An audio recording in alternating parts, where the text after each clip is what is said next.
Hi, I'm Elliot Bisno, one of the co-founders of Summit. Welcome to our Young World Leaders event. We have gotten a lot of questions. What have you been doing all year if there's no in-person events? Well, there's two specific things. We started our new nonprofit Summit Impact, and we launched Summit Jinto, which is our annual membership group where we put 6 to 8 people together and we build you your personal advisory board. Lots more info at summit.co on either one of those initiatives. And with that, I'll pass it over to our legendary MC, Michelle. Simon Sinek is welcome to the first keynote of Young World Leaders. I could not think of a better keynote to kick off this event and to set the tone for our demo day. A person who reminds us that why we do what we do is what is most important. Now, for this morning's program, first we'll hear from Simon Sinek to get us in the right mindset, and then we'll get to hear from an amazing select group of Summit Fellows during the demo day presentations. So let's talk a little bit about Simon. Simon Sinek is an author of Start With Why, and most recently, The Infinity Game. Now, for those of you who don't know Simon, he is an unshakable optimist who believes in a bright future and our ability to build it together. He discovered remarkable patterns about how the greatest leaders and organizations think, act, and communicate. So, Simon's been a part of the Summit community for many years, and he'll be interviewed by Summit Fellow Jamira Burley. Now, what they'll talk about, this conversation, is having the mindset as a leader and how critical it is to you and your organization's success. So today we'll learn Simon's philosophy on mindset and success, including a live Q&A at the end. So you get to ask some questions. So this is about to be very exciting. Ladies and gentlemen, welcome Simon Sinek and Jamira Burley. I'm always expecting for there to be like a clap, but we're in virtual world now. Good morning, good afternoon, and good evening, everyone, regardless of where you're tuning in from around the world. As mentioned by Michelle, shout out to her. My name is Jamira Burley. I'm an activist, a social impact strategist, and a 2020 Summit Fellow. And while I live in New York, I am from the best city in the world, Philadelphia. Now, I know many of you want to debate me, but luckily enough, I can't see the chat. But first, I would like to thank Simon for joining us today before we jump into the conversation. All of you, including Simon, could be anywhere spending your time at home, but you decided to be a part of this conversation and even more importantly, a part of this summit as a way to kind of gain the tools that you'll need to take your business, your organization, and your individual, personal, and professional career to the next level. So hopefully we can provide you some unique insight and a way to kind of jumpstart that inspirational day here with Simon. So with that being said, Simon, again, thank you for joining us today. And I want to kickstart this conversation because, this session is titled The Infinite Mindset, Navigating a Complex World.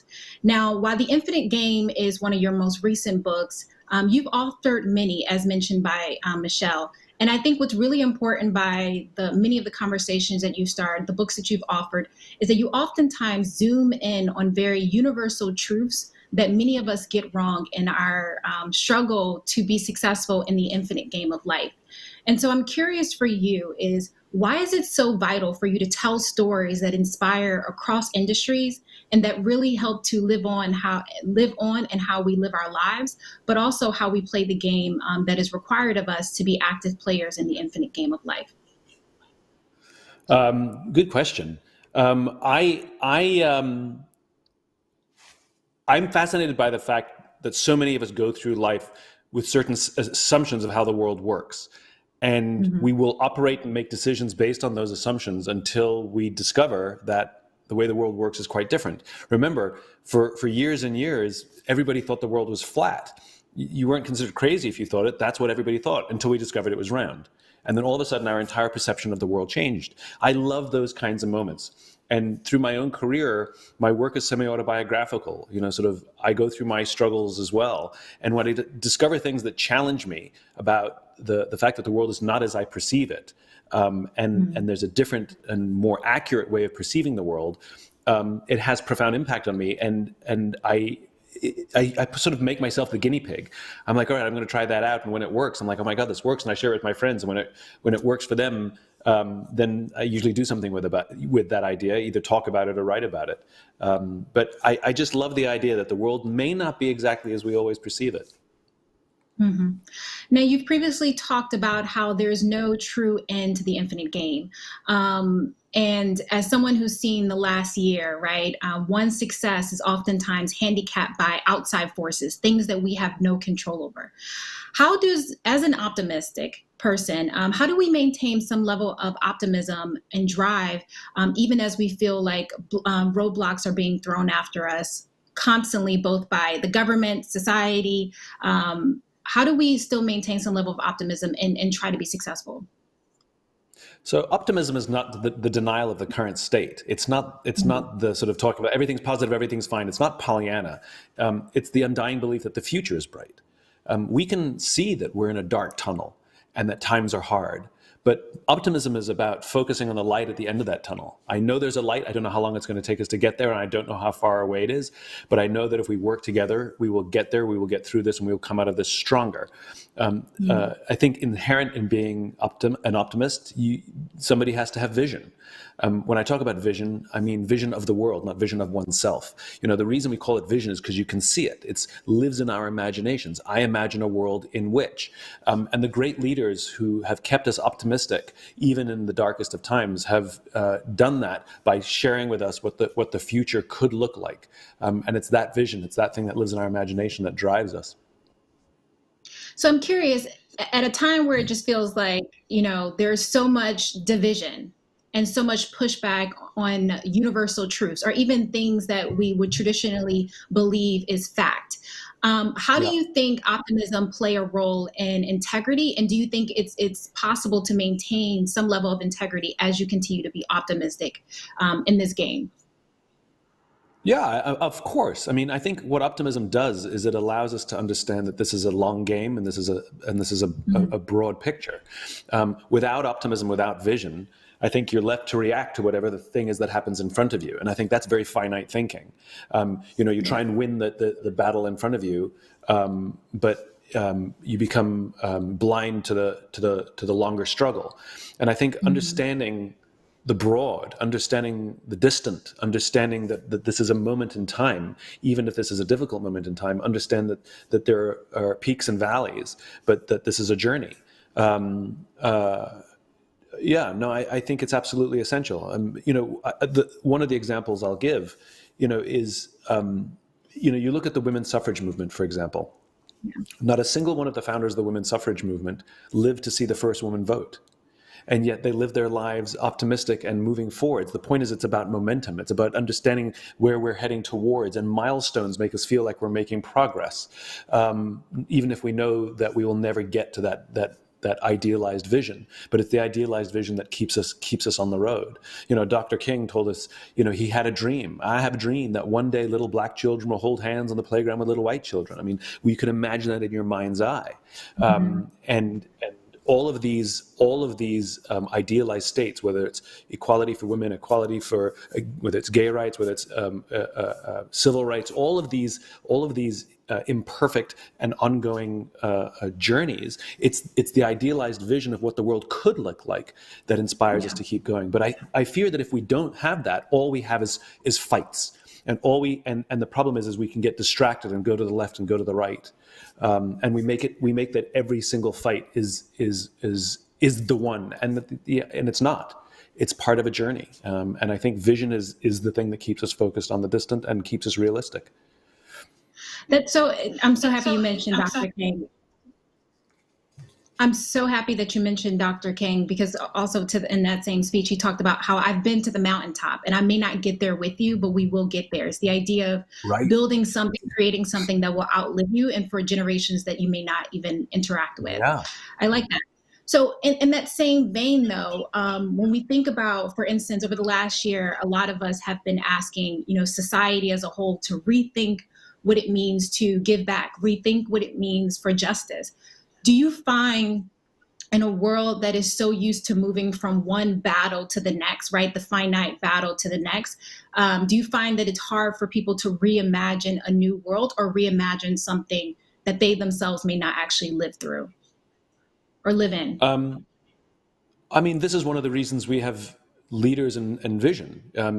I think people put a lot of pressure on themselves that they have to come up with their own vision. We don't. There's only a small percentage of visionaries in the world. Your Dr. Kings, if you're in business, it's your Richard Bransons, people like that, but it is responsible for all of us to find a vision, to find someone who has articulated a vision of the world that we imagine that we would like to live in, and we can make that vision our own.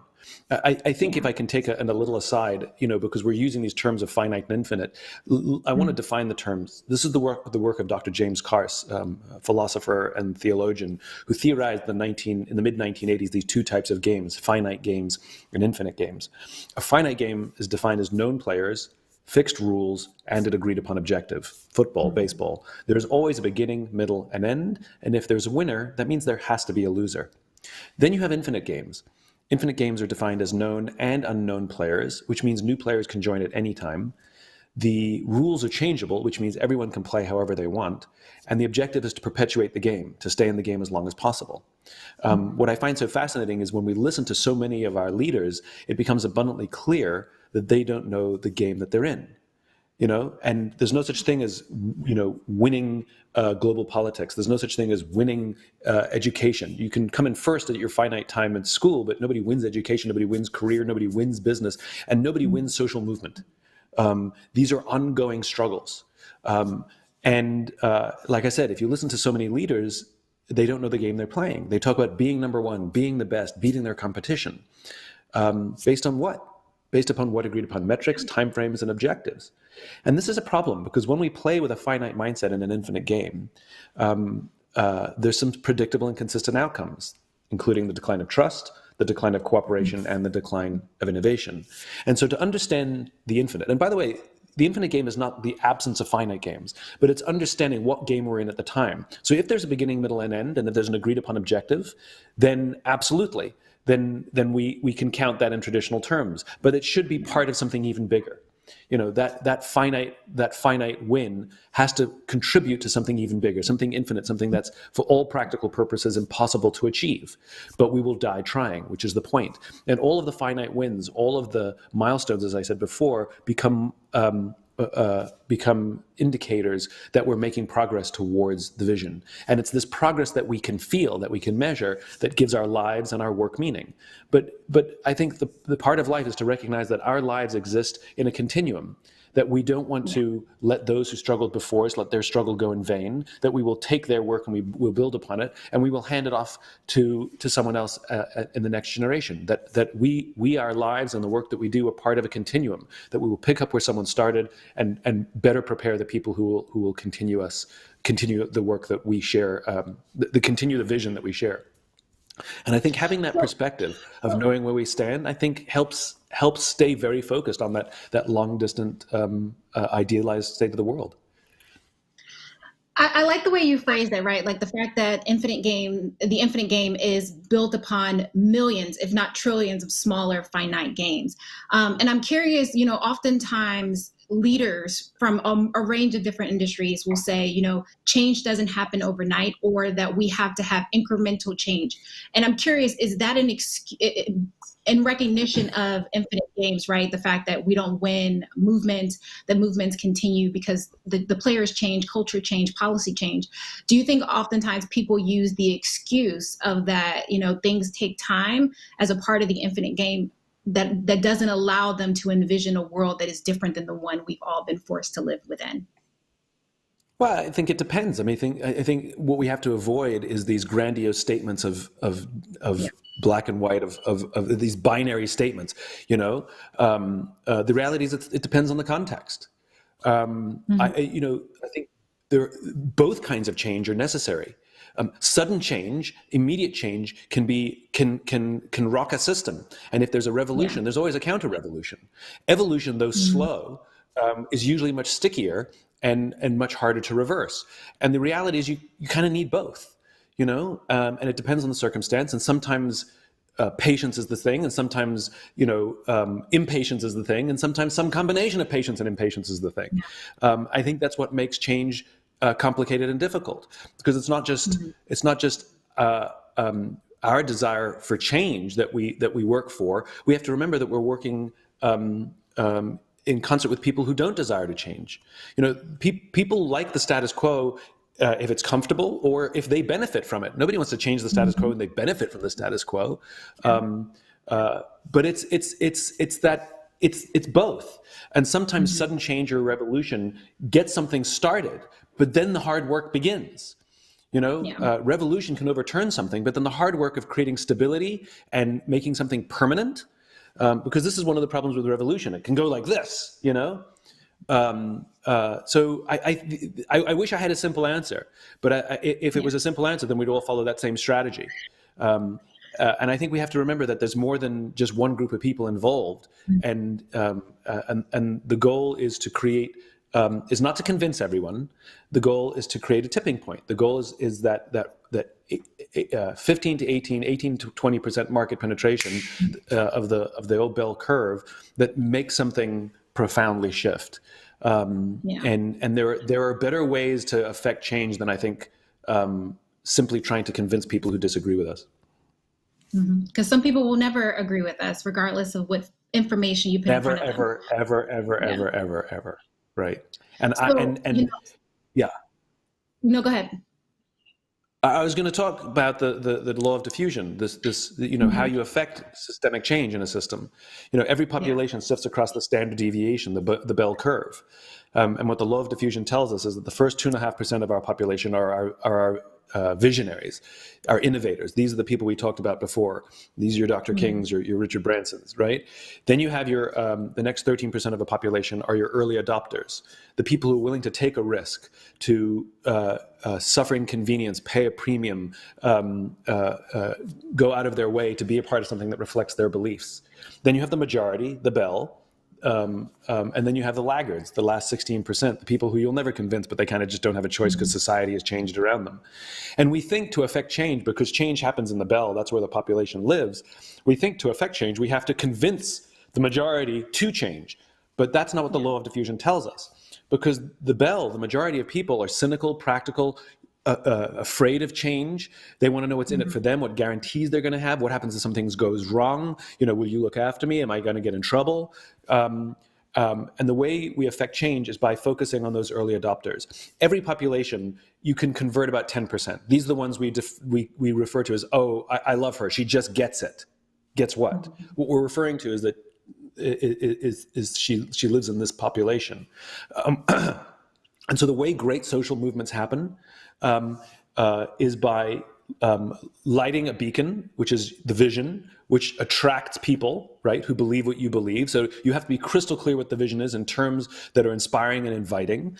And number two, they look for those early adopters and they give them tools and they find common language and they help each other. And eventually you reach a tipping point and the whole system changes. And the reason is because the early majority will not try something until somebody else has tried it first. And so we have to focus on these left sides of the curve before we work so hard to convince somebody from the majority, rather than inspiring somebody from the left side of the curve. Yeah, hopefully members of Congress are listening in. I think that's a really good point that all of us can learn from, which reminds me, I've had so many conversations with fellow Summit fellows, as well as all of the networks that are participating in today's Summit, today and tomorrow's Summit. And many of them would consider them to be, the innovators, the thinkers, or at the very least, the first adapters. But also many of them are struggling with this idea of imposter syndrome, right? Which is every day is being compounded by the videos and pictures that we're seeing online of people who are living their best lives, or really are just living their highlight reels. How for you can we all embrace the journey of stop comparing ourselves to other people's highlight reels and really start to hone in on our own purpose, which can hopefully build into a larger purpose for society, or for, at the very least, our individual organizations and companies? I mean, turning off social media is a great way. An easy way, right? Social media plays to all of our insecurities, because as you said, we're looking at everybody's highlight reels, and yet we're comparing it to our entire lives, and their lives to us look a hell of a lot better. And so it exaggerates all of our sort of our negative feelings about our own selves, about our own lives, about how productive someone is, successful someone is, how happy someone is. Their vacations always look better than my vacations. Their meals are better than my meals because they're so beautifully lit and beautifully shot. But I think it's about keeping the community smaller. Ironically, even though the ultimate goal is to spread our message, we have to be surrounded by people who not only believe what we believe, but who we know their names, we know their faces, they love us, they care about us, we love them and care about them. Because none of us has the energy to do all of this by ourselves. None of us has the strength or intelligence, quite frankly. We're social animals, and we're just not smart enough to do any of this stuff alone. And so asking for help is the single most valuable thing anyone can learn. I don't know what I'm doing, or I'm struggling, or I know the answer. And if you have at least one person near you who loves you and cares about you and who has your back and who says, no, don't worry, if this thing goes south, I'll still be there with you. I believe in you. You have to do this. That's what gives us the courage. And it also gives us the courage to stay true to our convictions and ignore all the madness. I don't want to none of us should be taking cues from strangers, because it's usually the loud ones, not necessarily the ones who necessarily agree with us, who start to have an unbalanced influence. It's amazing to me how in this modern day and age you have, it's the pressure from the loudest people is what affects the change, rather than necessarily doing the right thing. So I'm a great believer in knowing who your team is, taking care of your team, and being open to your team and to the people who love you, about what your wants, needs, desires are, and what your fears are too. Mm-hmm. Such a great point. So I'm going to pause in my questions. And for those who are tuning in, again, if you have questions, don't forget to add them to the chat. I want to go to one of our questions from Jessica. She said, how can we teach infinite mindset to younger people, school age? A lot of finite thinking is ingrained in our current traditional education systems. Yeah. Oh my God, such a great question. The problem is that finite thinking has really been ingrained in all of us for the past 40, 50 years. Our nation has over-indexed on rugged individualism. Our nation has over-indexed on, defining success simply by our bank accounts. And our society is over-indexed on the finite game. I mean, just look at the way we run our businesses. Everything's about short-term. Everything's about shareholder supremacy. We think about people as line items. Layoffs, which didn't exist prior to the 1980s, are now a standard way of doing business. You're 100% right. And it's also seeped into our education system, where simply getting good grades is the only reason is the only pressure that we put on our kids. It's all about getting to the best college. What about getting a great education? What about learning to take care of people? What about learning to give back? Where is all that stuff? Why isn't that drilled into people during their educations as well? But it's all about selfish, finite game. I'm going to get great grades so that I can get into the best college, so I can get the best job, so I can make the most money. And what about everybody else in the world? And like I said, it's our society is over-indexed on this rugged individualism stuff, not cooperation. There's an entire section in the bookshop called self-help. There's no section in the bookshop called help others. This is a problem. And so one of the things we have to do in school is teach it. One of the things that I love about Dr. Karsa's work, his definition of finite and infinite games, is so damn simple. You can explain it in a couple sentences and make somebody go, huh. It sort of forces them to challenge the way they're going through life. So I think we teach these things at school. I think we need to literally have them in classwork. I think the other big thing is we need to teach human skills in school. I'm tired of the term soft skills in business. We talk about hard skills and soft skills. By the way, those would be in opposition, hard and soft. It's about hard skills and human skills. The hard skills are the skills you need to do your job, and the human skills that make you a better person. And you need both of those to excel. or to get anything done. And I think we need to be doing a better job in school of teaching human skills, things like listening, things like how to have a difficult conversation, things like how to give constructive feedback and how to receive feedback, how to have an effective confrontation. These are empathy. These are skills that are desperately lacking in our society today, and I think we should teach them in school. Well, ironically enough, in my day job, I work in workforce development, and we released a report with Deloitte Global 2 years ago that looked at what were the skills needed for the fourth industrial revolution, recognizing automation and robotics are taking over many of our industries. And to your point, it is the critical thinking, it is the problem solving, it's the leadership development, the entrepreneurship way of thinking without forcing everyone to have their own businesses. So I really appreciate you mentioning that. And so to our next question from Victor, I'm going to summarize this, Victor, so hopefully I get this right. A lot of times our individual actions, our institutional actions are based on fear and uncertainty. We all have experienced that this year. How might one create a vision that is around inspiration versus that can overcome that fear and uncertainty? Or is that even possible? There's always fear and uncertainty. Courage is not the absence of fear. Courage is acting in the face of fear. I get such a kick out of how people keep saying during these uncertain times. All times are uncertain. There's never been a time that was certain. All that's happened is something that we didn't expect took place that reminded us that time is uncertain. It's like when we lose a loved one, someone dies, all of a sudden we're reminded about the fragility of life and the importance of living every day to the fullest. But then we forget until we're reminded again. This is where I think bold vision comes in. Quite frankly, I think having something to live for, having something to work for that goes beyond any sort of finite victory or any selfish ambition about what do we want to achieve for ourselves, but rather how do we want to leave the world when we leave it? What state of the world? I imagine a world in which, that's how I talk about my vision. I imagine a world in which the vast majority of people wake up every single morning inspired, feel safe wherever they are, and end the day fulfilled by the work that they do. Now, I will never get there. I know that, but I will die trying. That's the point. And I'm looking for people to join me in that pursuit, in however you believe you can help contribute to the vision of that world. It's an invitation. And I think what's so important about social movements is they don't always have to work with us. They can work separately. And if you look at the most powerful social movements, it gives people vision and it gives people permission and tools to go and help us advance. It's going to take an army, and we don't necessarily have to work together. The leadership is providing is that. The constant reminder of where we're going, where we're going. So even in the face of adversity, we can sort of see. It's like imagine that you're driving down a highway, and you know where you're trying to get to. You have a sense of vision. You know, I'm trying to get to California, right? And there's a roadblock. Well, if you didn't have a sense of vision and you only calculated progress based on how fast you're going and how many miles you drove, you're going to panic and you won't know what to do. And there's a road that says go this way and you're going to take it. But the problem is it's going in the wrong direction away from California. Where if you have that vision, you can actually take a slower road that looks a little more circuitous. Maybe it's a little bumpy, but it's kind of going in that direction.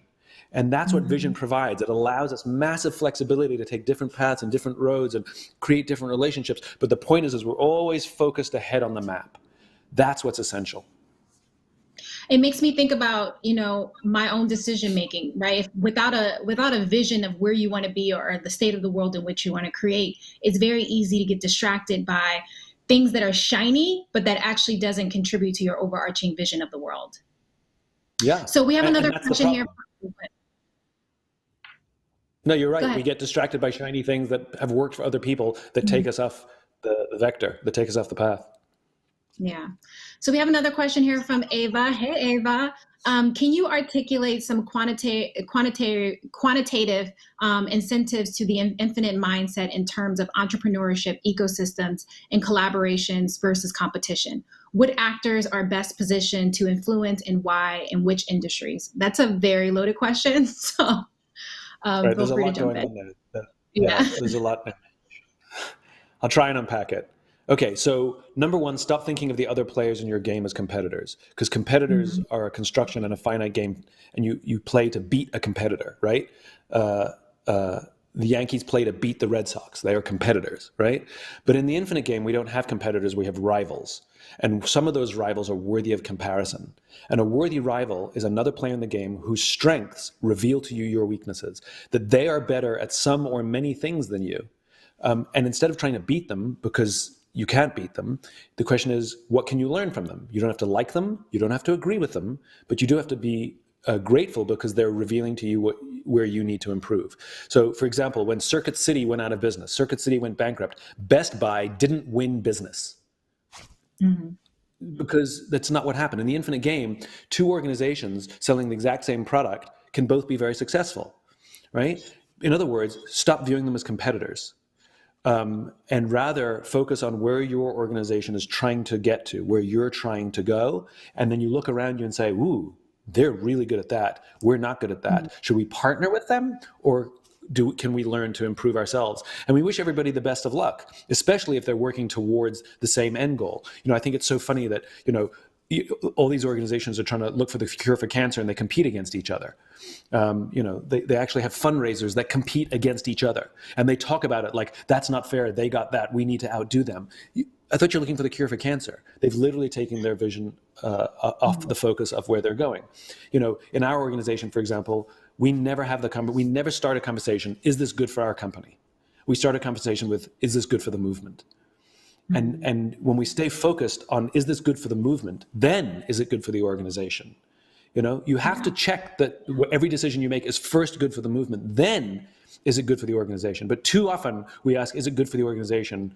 And ignore sometimes, is it good for the movement? Yeah, we run in conflict thinking that profit and people are somehow can't be are mutually exclusive.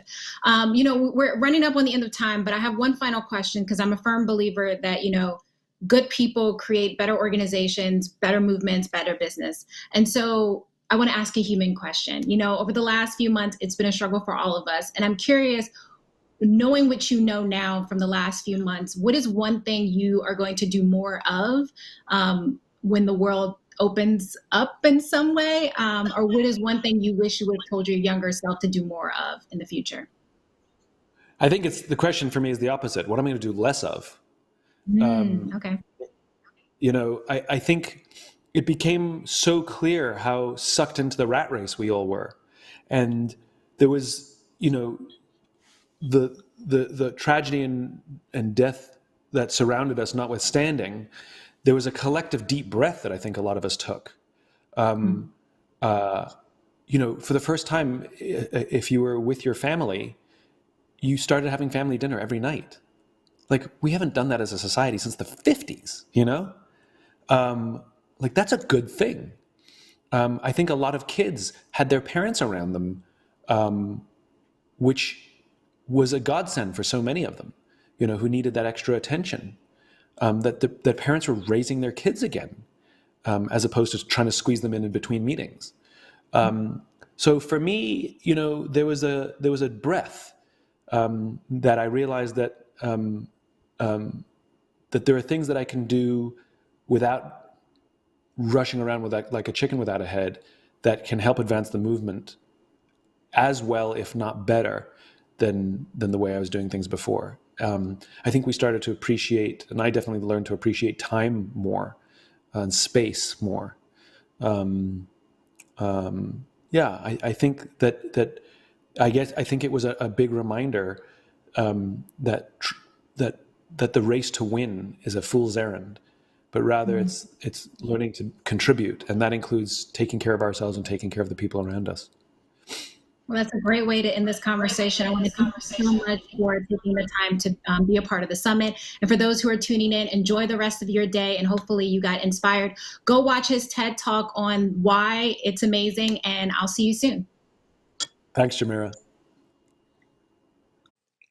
Thank you so much, Simon, for that really powerful conversation. And thank you, Jamira, for facilitating that.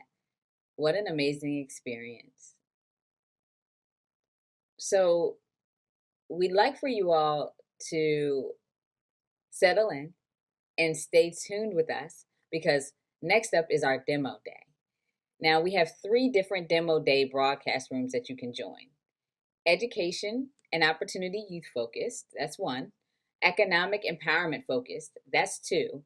And the third is environment focused. Now, this demo day is a chance to see the amazing work our Summit Fellows are doing.